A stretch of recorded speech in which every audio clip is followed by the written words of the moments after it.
Hello दोस्तों, स्वागत करते हैं आपका अपने YouTube चैनल राय क्लासेस पे। कैसे हैं आप सभी लोग? आशा करते हैं आप सभी लोग अच्छे होंगे, मस्त होंगे और अपने एग्ज़ाम की प्रिपरेशन बहुत ही अच्छे तरीके से कर रहे होंगे। कंटिन्यू पहले की तरह हम आज भी आपके सामने क्लास लेकर आए हैं, क्लास नंबर 43 जो आपकी MCQ की होने वाली है। और इसके बाद में जो आपकी नेक्स्ट क्लास आने वाली है वो होगी क्लास नंबर 44 जो कि आपके डाइट और इनडाइट पे आधारित होगी। मोस्ट इंपॉर्टेंट क्वेश्चन उसके होंगे अगली सीरीज़ में, देखना ना भूलें, बने रहिए हमारे साथ में। तब तक हम आपके लिए एक और सीरीज लेकर आए हैं MCQ, उसे देखिए और आनंद लीजिए, उनके नोट्स बनाइए और अपना जो है तैयारी बहुत अच्छे से करिए। ठीक है, इस क्लास के जो 20 क्वेश्चन हैं वो बहुत ही ज़्यादा इंपॉर्टेंट है। ठीक है, इसलिए इनमें एक भी क्वेश्चन आप मिस ना करें। आपके लिए अच्छा होगा कि इसका एक भी क्वेश्चन आप मिस ना करें। ठीक है, तो पहला इसका question, read the following passage and carefully and answer the question that follow choosing the correct option. ठीक है, एक छोटा सा पैसेज दिया हुआ है, पैसेज को पढ़ लेते हैं, पहले क्लियर कर लेते हैं। It is not luck but labour that makes a man luck, says an American writer, is ever waiting for something to turn up, labour with keen eyes and strong will always turn up something, luck lies in bed and wishes the postman would bring him news of a legacy, laborers turn out at 6 and with busy pen and ringing hammer lays the foundations of competence, luck wins, labor watches, luck relies on chance, labor on character, luck slips downwards and to self-indulgence, labor strides upwards and aspires to independence. The convictions therefore is extending that diligence is the mother of good luck. In other words, that a man's success in life will be proportionate to his efforts, to his industry, to his attentions to small things. तो ये रहा आपका एक छोटा सा passage. इसका जो पहला क्वेश्चन होगा वो इस तरह से है कि विच one of the following statement sums up the meaning of the passage. पूछ रहा है कि पैसेज के अनुसार, इस जो ऊपर पैसेज दिया गया उसके अनुसार कौन सा विकल्प आपके हिसाब से सही अर्थ में है। पहला ऑप्शन कह रहा है luck waits without exertions but labour exert without waiting. Option number B है luck waits and complains without working while labour achieve success although it complains. इसका थर्ड जो सी ऑप्शन है luck is self indulgent but labour is selfless. D option है luck of an ends in defeat but labour produces luck. Correct answer इस passage के according अगर देखा जाए तो ऑप्शन नंबर आपका हो जाएगा आंसर डी। ऑप्शन नंबर इसका जो हो जाएगा आंसर वो क्या हो जाएगा, डी हो जाएगा। ठीक है, luck of an ends in defeat but labour produces luck. तो इसका क्वेश्चन का answer option number D. Next question number second, which one of the statements is true about the passage. Passage के अनुसार कौन सा स्टेटमेंट, कौन सा कथन सत्य है। तो कथन जो आपका स्टेटमेंट है वो ऑप्शन के according luck is necessary for success, या फिर success depends only on hard work, या फिर expectation of good luck always meets with disappointment, या फिर option number D success is exactly proportionate to hard work. इसका correct answer हो जाएगा option number B, success depends only on hard work. जो सफलता है वो केवल कठिन परिश्रम पर ही आधारित है। नेक्स्ट क्वेश्चन देखेंगे, question number third, which word in the passage is opposite of failure. Failure means क्या होता है, असफलता। फेलियर का मतलब क्या होता है, फेलियर का मतलब क्या होता है, असफलता। इसका अपोजिट बताना है। अपोजिट क्या हो जाएगा, सक्सेस, सफलता। असफलता का अपोजिट क्या हो जाता है, सफलता। नेक्स्ट क्वेश्चन देखेंगे, question number 4, choose the correct option to answer the following as soon as I reach the school the bell. As soon as, ध्यान देना दोस्तों कि एज सुन एज के साथ में जो हमारी क्लॉज आती है वो क्या होती है, सेकेंड फॉर्म में होती है। तो यहाँ पे भी हमारी क्या होगी, सेकेंड फॉर्म होगी वर्ब की। तो वर्ब की सेकेंड फॉर्म ऑप्शन के अकॉर्डिंग देखेंगे। ऑप्शन नंबर ए रिंग्स लिखा हुआ है, ये V5 है, ये V5 है, और बी ऑप्शन क्या है, वो सेकेंड फॉर्म में है। तो इसका आंसर, करेक्ट आंसर क्या हो जाएगा, रंग हो जाएगा। नेक्स्ट क्वेश्चन देखेंगे, question number 5, he had to repent dot what he done। तो यहाँ पे देखेंगे पांचवें क्वेश्चन प्रीपोजिशन का प्रीपोजिशन भरना होगा आपको। ठीक है, तो इसका जो आंसर होगा वो क्या होगा, what के साथ में हम किसको ले चलेंगे, ऑप्शन नंबर डी को, फॉर। इसका करेक्ट आंसर क्या हो जाएगा, for. he had to repent for what he had done, he had done, he had done, यहाँ पे थोड़ा स्पेस देना मिस हो गया है स्पेस, इसलिए वजह से थोड़ा उसको पढ़ने में आपको दिक्कत जा रही होगी। वहाँ पे लिखा हुआ ही हैड, तो इसका ऑप्शन हो जाएगा option number D correct answer हो जाएगा। नेक्स्ट क्वेश्चन देखेंगे, the Ganga, the Ganges is a holy river, identify adjective. The Ganges is a holy river, अब क्या करना है कि पवित्र नदी का जो एक समूह होता है, ठीक है, आइडेंटिफाई द एडजेक्टिव। यहाँ पे देखेंगे एडजेक्टिव पूछा जा रहा है कि जो एडजेक्टिव है इस सेंटेंस में वो कौन है, एडजेक्टिव कौन है इसमें। रिवर नदी, ये तो आपका एक नाउन हो जाएगा। ये आपका आर्टिकल हो जाएगा, ठीक है। हॉली ये आपका क्या हो जाएगा, एडजेक्टिव हो जाएगा। और हिज जो दिया हुआ है ये आपका हो जाएगा प्रोनाउन, ठीक है। तो इसमें जो आंसर होगा हॉली, हॉली यहाँ पे किसका काम कर रहा है, एडजेक्टिव का काम कर रहा है। क्यों, एडजेक्टिव किसको मॉडिफाई कर रहा है, एक नदी यानी कि रिवर को, एक नाउन को मॉडिफाई कर रहा है, तो एडजेक्टिव आपका क्या हो जाएगा, हॉली हो जाएगा। नेक्स्ट क्वेश्चन देखेंगे, question number 7, rearrange the following words cluster to make a meaningful sentence. He lost a money of borrowed me from. तो इसका ऑप्शन नंबर ए देखेंगे, he a lot of money। यहाँ से आपकी मिस, यहाँ पे सेंटेंस का स्ट्रक्चर गलत हो गया, तो आपका पहला ऑप्शन हो ही नहीं सकता। दूसरा कह रहा है B, he borrowed a lot of money from me। he borrowed उसने उधार लिया, a lot of money बहुत सारा धन, from me मुझसे, उसने बहुत सारा धन मुझसे उधार लिया। तो करेक्ट आंसर आपका यही हो जाएगा option number B, correct option हो जाएगा ऑप्शन नंबर बी। बाकी के आपके क्या हो जाएंगे, गलत हो जाएंगे। ऑप्शन नंबर सी और ऑप्शन नंबर डी आपके स्ट्रक्चर के अकॉर्डिंग गलत है, तो ऑप्शन नंबर इसका बी करेक्ट आंसर हो जाएगा। नेक्स्ट क्वेश्चन देखेंगे, answer question number 8, which of the following word in misspelled.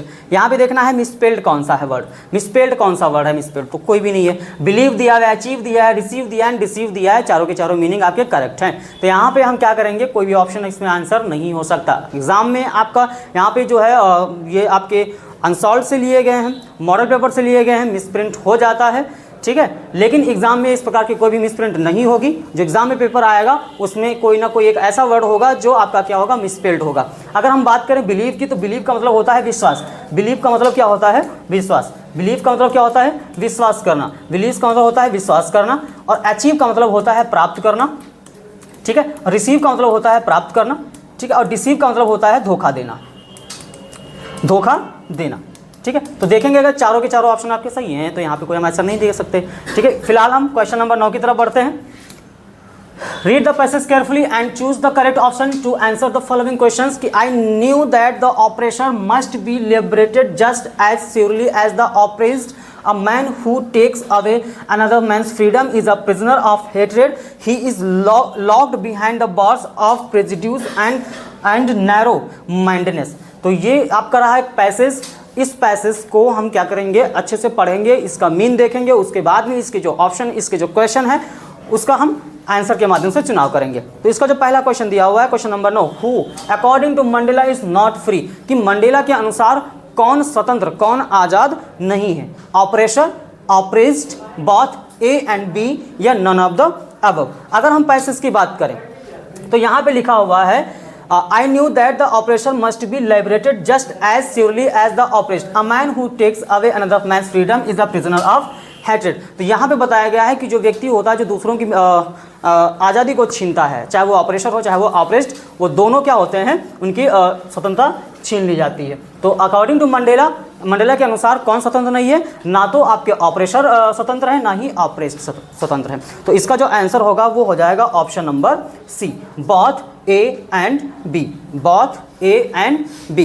Next question देखेंगे, question number 10, a man who takes away another man's freedom is. A man who takes, अब व्यक्ति जो छीन लेता है, जो ले लेता है अनदर मैन्स फ्रीडम, दूसरे व्यक्ति की आज़ादी को, वह व्यक्ति जो किसी की आज़ादी को छीन लेता है उसको क्या कहते हैं। यहाँ पे इस पैसेज के अकॉर्डिंग बताया गया है, स्पष्ट लिखा हुआ है कि a prisoner of hatred, a prisoner of hatred, ठीक है। तो ऑप्शन इसमें कौन सा करेक्ट ऑप्शन हो जाएगा, ऑप्शन नंबर सी इसका करेक्ट आंसर हो जाएगा। नेक्स्ट क्वेश्चन देखेंगे, question number 11, choose the correct option to answer the following questions. According to Mandela what is the greatest wealth of a nation. Mandela के अनुसार राष्ट्र की जो सबसे उत्तम संपत्ति है वो क्या है, सबसे अच्छी और सबसे महान संपत्ति क्या है, सबसे बड़ी संपत्ति क्या है। तो मिनरल्स हैं, जेम्स हैं, डायमंड्स एंड प्यूपल हैं। अगर मंडेला के अकॉर्डिंग देखा जाए इस चैप्टर के में, तो मंडेला ने बताया है कि जो संपत्ति, जो रियल वेल्थ है नेशन की, वो क्या है, इट्स प्यूपल। तो ऑप्शन नंबर इसका क्या हो जाएगा, डी आंसर हो जाएगा। नेक्स्ट देखेंगे 12 question number 12, what did लैंचो think of the post office employees. लैंचो ने पोस्ट ऑफिस के कर्मचारियों के बारे में क्या सोचा, अर्थात उसने क्या माना। बंच ऑफ क्रुक्स, बेईमानों का झुंड, रूड, अनहेल्पफुल या प्राउड, अभद्र माना या जो है प्राउड घमंडी माना। तो इसका ऑप्शन हो जाएगा ऑप्शन नंबर ए, इसका करेक्ट आंसर हो जाएगा बंच ऑफ क्रुक्स। लैंचो के अकॉर्डिंग जो पोस्ट ऑफिस के एम्प्लॉयज थे वो बंच ऑफ क्रुक्स थे, क्योंकि लैंचो ये मानता था कि जो धन ईश्वर ने उसको भेजा था, उसका जो शेष धन बचा हुआ था वो इन लोगों ने चुरा लिया है, ले लिया है। तो नेक्स्ट क्वेश्चन देखेंगे question number 13, why does Annie want to keep a diary, कि एनी जो है वो डायरी क्यों रखना चाहती थी। ऑप्शन है आपका सी हैज़ नो क्लोज फ्रेंड्स, उसके कोई घनिष्ठ मित्र नहीं है। सी लव्स टू राइट, उसे लिखना पसंद है। या she wants people to read about her letter, या वो चाहती थी कि लोग उसके पत्र को पढ़ें। या she likes the idea of it, या फिर उसे ये विचार अच्छे लगते थे। तो इसका अगर हम आंसर देखेंगे तो ऑप्शन नंबर हो जाएगा आपका ए, सी हैज़ नो क्लोज फ्रेंड, उसके कोई घनिष्ठ मित्र नहीं थे जिसके साथ में वो अपने विचारों को, अपनी जो है फीलिंग्स को शेयर कर सके, इसलिए एनी ने डिसाइड किया एक डायरी रखने का। नेक्स्ट क्वेश्चन देखेंगे question number 14, read the given extract and choose the correct option to answer the following question. He starts in his vivid describes the few steps of his case on pads of velvet quit in his quiet race. ये आपका एक छोटा सा stanza दिया हुआ है, A Tiger in the Zoo. A Tiger in the Zoo आपका एक पोएम है जिसके जो पोएट हैं वो है नॉरिस, राइट। तो उसमें पूछा गया है which of the following in his case, कि स्टैंजा के अनुसार गुफा में कौन है। तो गुफा में कौन होता है, टाइगर होता है, ठीक है। ऑप्शन नंबर आपका इसका आंसर हो जाएगा option number A. Next question देखेंगे, नेक्स्ट क्वेश्चन है who is the poet of the poem from which the above extract has been taken, कि उपरोक्त जो पंक्तियां लिखी हुई हैं उसके जो है पोएट कवि कौन हैं। तो रॉबर्ट फ्रॉस्ट नहीं है, लेस्ली नॉरिस, जी हाँ, इसके जो पोएट हैं वो कौन है, लेस्ली नॉरिस हैं, ठीक है, लेस्ली नॉरिस हैं। नेक्स्ट क्वेश्चन देखेंगे, choose the correct option to answer the following question. Who was Mrs Pumphrey, Mrs Pumphrey कौन थी, मिसेस पैम्फ्री कौन थी, ये मिस्ट्रेस थी किसकी, ट्रिकी की, ट्रिकी नाम का जो डॉगी था, इनका पेट डॉग, उसकी ये मिस्ट्रेस थी। तो इसका जो ऑप्शन है ऑप्शन नंबर डी, इसका जो आंसर होगा वो ऑप्शन नंबर डी हो जाएगा। जो मिसेस पैम्फ्री थी वो क्या थी, मिस्ट्रेस थी, मालकिन थी। नेक्स्ट क्वेश्चन देखेंगे, who was thief in the story the thief story, चोर की कहानी नामक पाठ में चोर कौन होता है, हरि सिंह या अनिल या मंगल पांडे या सुरेश। अब हरि सिंह और अनिल, आपने थीफ स्टोरी का चैप्टर बहुत अच्छे से पढ़ा होगा, उसमें यही दो लोग हरि सिंह और अनिल के बारे में बताया गया। मंगल पांडे का तो कहीं जिक्र नहीं है, सुरेश का भी कोई जिक्र नहीं है, तो इनकी हमें भी फिक्र नहीं है, ना इनका जिक्र है ना इनकी कोई फिक्र है। तो फिक्र किसकी करेंगे हम, हरि सिंह की करेंगे और किसकी करेंगे, अनिल की करेंगे। हरि सिंह, तो हरि सिंह ही एक चोर था, एक एक्सपीरियंस थीफ था, ठीक है, वेल हैंडेड। तो ये ऑप्शन नंबर ए हो जाएगा इसका करेक्ट आंसर, ठीक है, ऑप्शन नंबर ए हो जाएगा इसका करेक्ट आंसर। नेक्स्ट क्वेश्चन देखेंगे question number 18, question number 18, Richard Everett was an, अभी हमने बताया पीछे क्लास में 41 क्लास में हमने बताया था कि जो एवरेट थे वो क्या थे। एवरेट एक साइंटिस्ट थे, एवरेट एक साइंटिस्ट थे, ये चैप्टर से लिया गया है the making of scientist, making of scientist से लिया गया और इसका जो आंसर होगा ऑप्शन नंबर डी हो जाएगा, ठीक है। Richard Everett was a scientist. Question number 18, Matilda always remind, Matilda हमेशा रहती थी, कैसी रहती थी, अनहैप्पी रहती थी, हैप्पी रहती थी, डिलाइटेड रहती थी, कंटेंटेड रहती थी। तो मटिल्डा जो थी वो अपनी हालातों को लेकर के, अपनी सिचुएशन को लेकर के क्या रहती थी, अनहैप्पी रहती थी, अप्रसन्न रहती थी, दुखी रहती थी। नेक्स्ट लास्ट क्वेश्चन इस क्लास का, लास्ट क्वेश्चन है who was Ramlal's elders daughter, ठीक है। इस क्वेश्चन को लेकर के बहुत लोगों के अंदर ये डाउट है कि रामलाल कौन थे, रामलाल की बेटियां कितनी थी, रामलाल के सन कितने थे, ठीक है। तो रामलाल की जो है 4 डॉटर एंड 3 सन्स थे, 4 डॉटर और 3 सन्स थे। इन 4 डॉटर्स में चारों के नाम यहाँ पे दिए हुए हैं। ऑप्शन नंबर 1 मंगला दिया हुआ है, बी चंपा दिया हुआ है, सी राधा दिया हुआ है, डी सुलेखा दिया हुआ है। तो जो रामलाल एल्डर जो डॉटर थी, रामलाल की जो एल्डर डॉटर थी, ठीक है, उसका नाम था राधा, उसका नाम क्या था, राधा, उसका नाम क्या था, राधा, ठीक है। राधा फर्स्ट डॉटर थी रामलाल की, तो ये पहले नंबर 1 पे आती थी, नंबर 2 पे जो इनकी पुत्री आती है, ध्यान देना इधर कि क्वेश्चन घुमा करके भी पूछा जा सकता है कि who was Ramlal second daughter, कि दूसरी पुत्री कौन थी रामलाल की। तो दूसरी पुत्री का क्वेश्चन आपसे पूछा जाए तो मंगला, ठीक है। अगर दूसरी बेटी की बात करी जाए तो मंगला। उसके बाद अगर तीसरी पुत्री की बात करी जाए तो चंपा, तो कौन हो जाएगा, चंपा।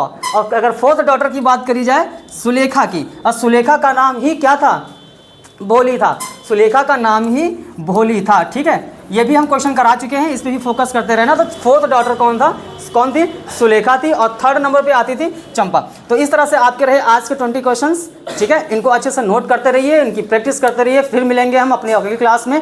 डाइट एंड डाइट की याद रखना, कल की जो क्लास होने वाली है बहुत ही इंपॉर्टेंट क्लास होगी। एक सीरीज हम लेकर आएंगे डाइट एंड डाइट की, और उसके बाद आपकी नंबर सीरीज यानी कि आपकी जो होगी पैसिव की होगी। तो कल की क्लास बिल्कुल भी मिस ना करें, और इसमें भी आप अपना पूरा 100% देने का प्रयास करें। हम तो 100% देने का प्रयास कर ही रहे हैं। बाकी जिसको कोई भी इस सीरीज से, क्वेश्चन सीरीज से या आंसर में कोई भी डाउट हो तो नीचे कमेंट बॉक्स में हमें बता सकते हैं।